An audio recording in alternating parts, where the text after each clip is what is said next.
बिस्मिल्लाहिर्रहमानिर्रहीम। अस्सलाम वालेकुम नाज़रीन, आप यूट्यूब चैनल देख रहे हैं। मैं इमरान खान हूँ। इमरान खान साहब ने अपना एक और कार्ड खेलने का फ़ैसला कर लिया है और बाकायदा अब अनाउंसमेंट हो गई है कि इमरान खान साहब दिसंबर के वस्त से, यानी मिड ऑफ दिसंबर, 14 दिसंबर से वो पाकिस्तान में सिविल नाफरमानी की तहरीक चलाने जा रहे हैं। ये सिविल नाफरमानी की तहरीक होती क्या है, ये चलती कैसे है, इससे पहले इसका क्या इम्पैक्ट आया, ये चीज़ें मैं इस वीलॉग में आपके सामने अभी रख दूँगा। लेकिन इमरान खान साहब ने जो स्टेटमेंट दिया है वो बहुत इंपॉर्टेंट है, पहले उसे आप सुन लें। इमरान खान साहब ने कहा कि मुल्क में डिक्टेटरशिप कायम हो चुकी है। रियासती दहशतगर्दी के नतीजे में निहत्ते सियासी कारकुनान पर गोलियां बरसाई गई हैं और पुरअमन सियासी कारकुनान को शहीद किया गया है। हमारे सैकड़ों कारकुन अभी तक लापता हैं। सुप्रीम कोर्ट को अब इसका नोटिस लेकर अपना आईनी किरदार अदा करना चाहिए।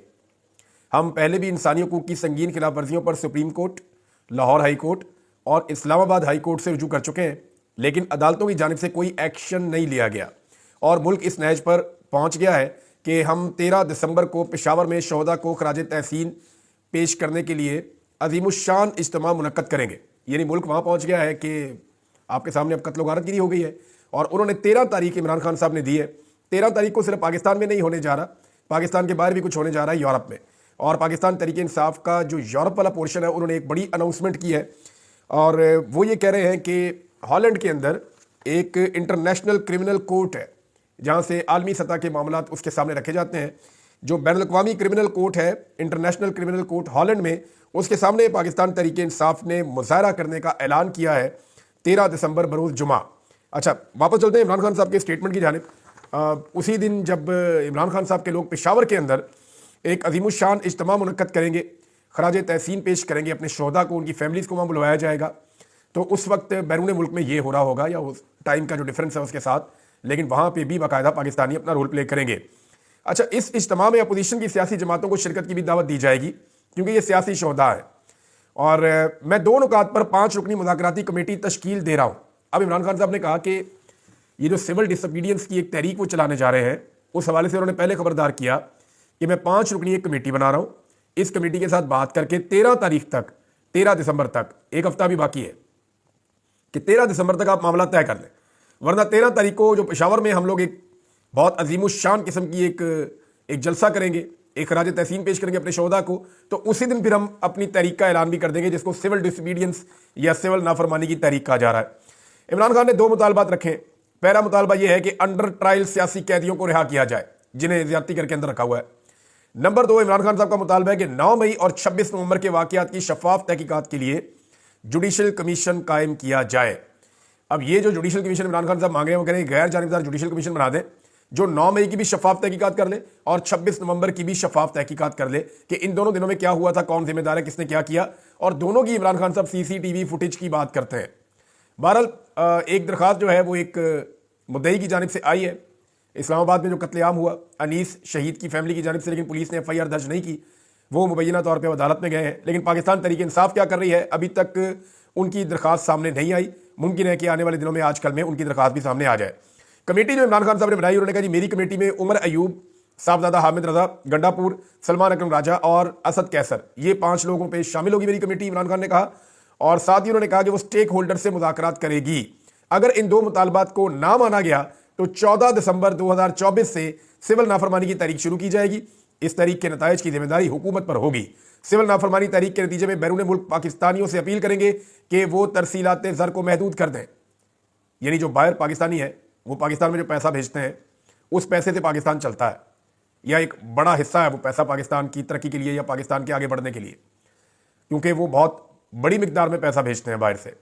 अगर वो अपना पैसा महदूद कर लें या सिर्फ उतना पैसा भेजें जितना ज़रूरत के तहत इस्तेमाल हो सकता हो, तो ऐसी सूरत में हुकूमत को बड़ा तगड़ा नुकसान हो सकता है।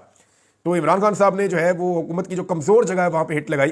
उन्होंने कहा कि तरसीलात ज़र को या जो रेमिटेंसेज वो भेजते हैं उनको महदूद करें और बाइकाट रेमिटेंसेज मुहिम चलाएं।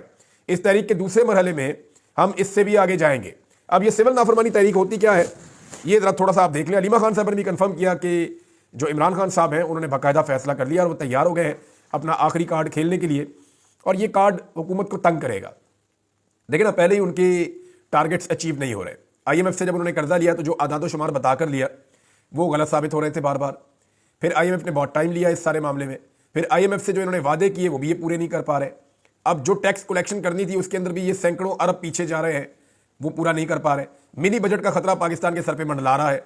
हुकूमत महंगाई बार बार बढ़ाने पर मजबूर है। ये मुंह से महंगाई सस्ती कर रहे हैं सिर्फ।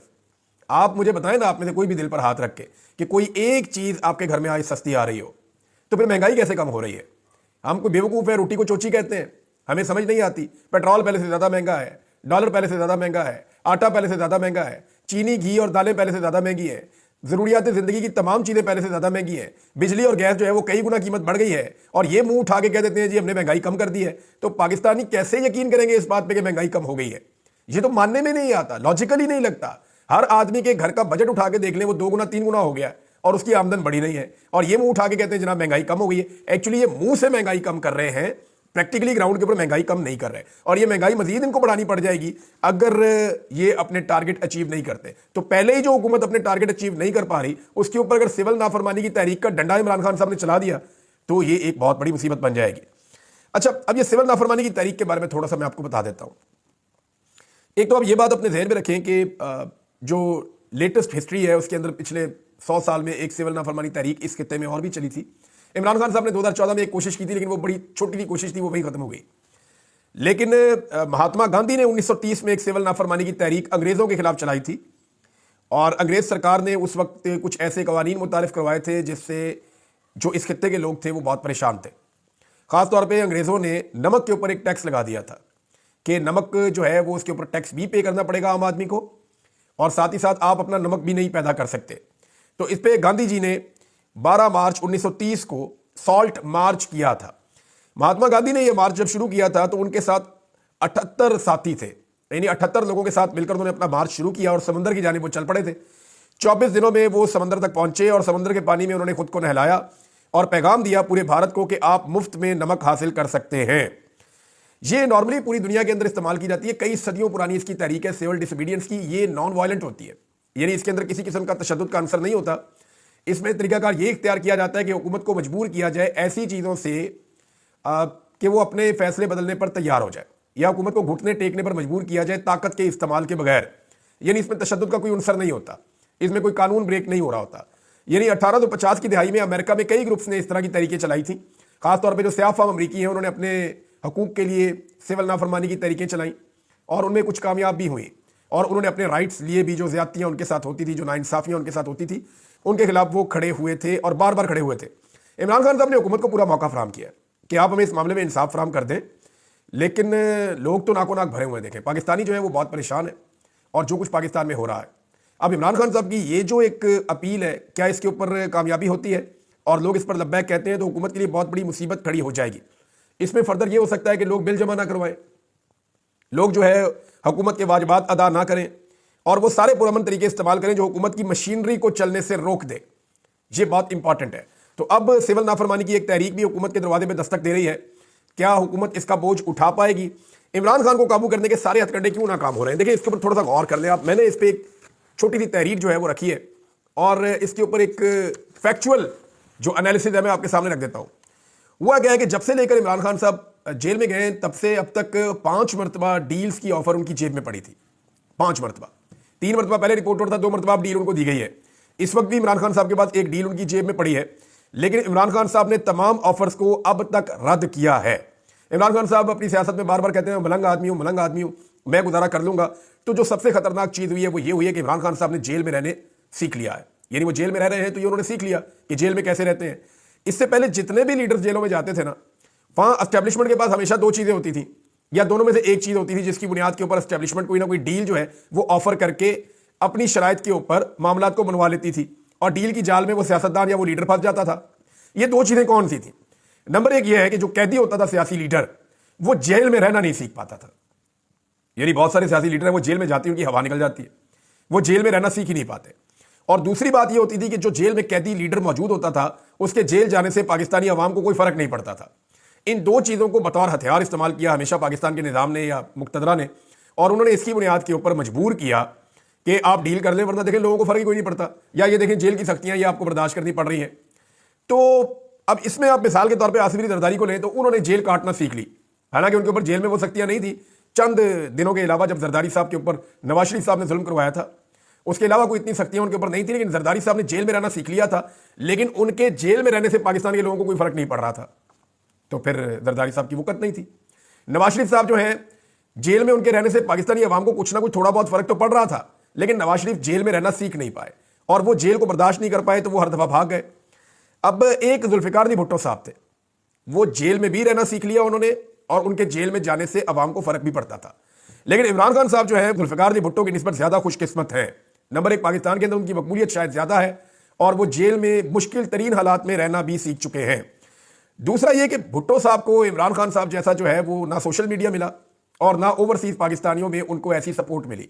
यानी आज इमरान खान साहब को जैसा एक मीडिया मैसर है, भुट्टो साहब का कंट्रोल मीडिया अखबारात होते थे, वो लिख ही नहीं पाते थे, तो हालात बड़े अजीब थे। फिर भुट्टो साहब की जो सपोर्ट थी वो एक मखसूस एरियाज में ज़्यादा थी और बहुत सारी जगहों पे नहीं थी।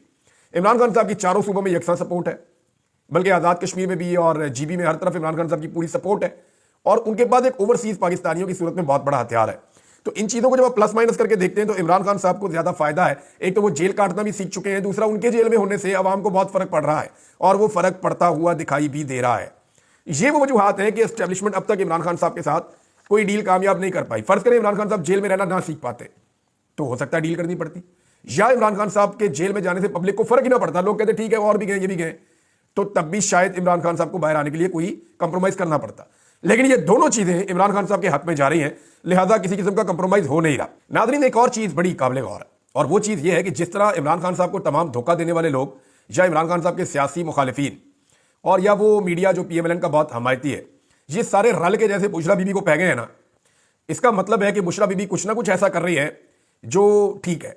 यानी मिसाल के तौर पे बुशरा बीबी के ऊपर अटैक किया जा रहा है उस मीडिया की जानिब से जो PMLN को सपोर्ट करता है या एस्टेब्लिशमेंट को सपोर्ट करता है, और दूसरा जो है एस्टेब्लिशमेंट के जितने आलाकार हैं या जितने इमरान खान साहब के मुखालिफिन हैं या जिन लोगों ने इमरान खान साहब को धोखा दिया है, वो सारे बुशरा बीबी के ऊपर अटैक कर रहे हैं। जबकि इमरान खान साहब ने जेल के अंदर बार बार अभी हाल ही में बुशरा बीबी के ऊपर एतमाद का इजहार किया है।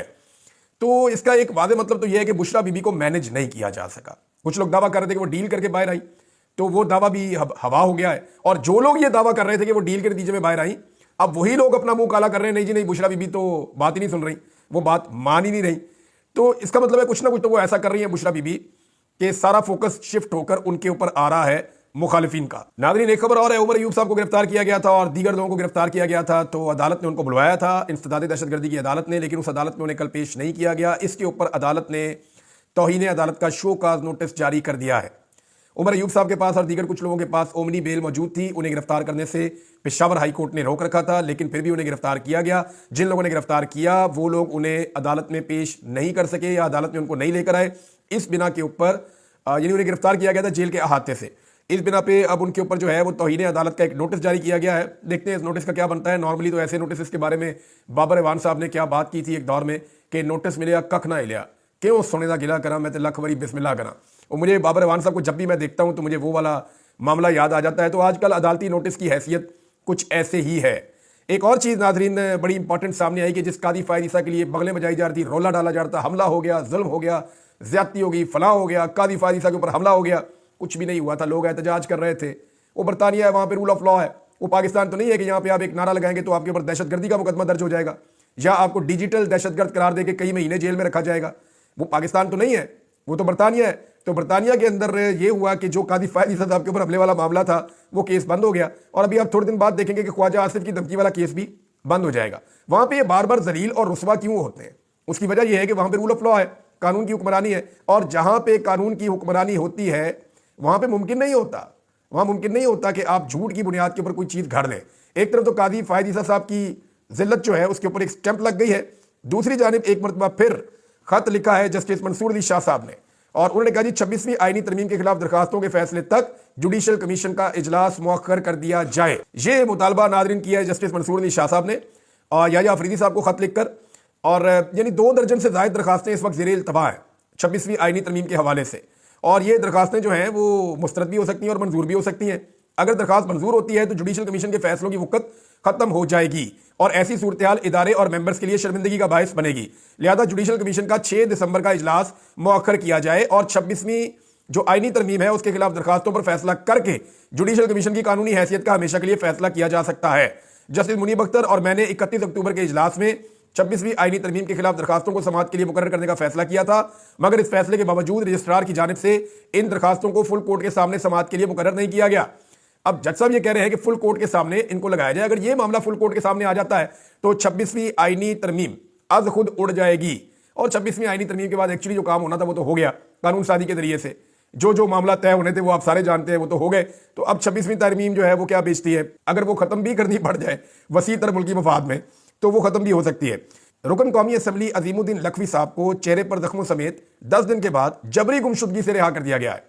अब जस्टिस याया अफरीदी साहब को यह देखना होगा कि क्या जो सहूलतकारी अगवा बराए बयान या जबरी गुमशुदगियों के लिए कादी फायद ईसा साहब के दौर में हो रही थी, क्या वो अब भी हो रही है।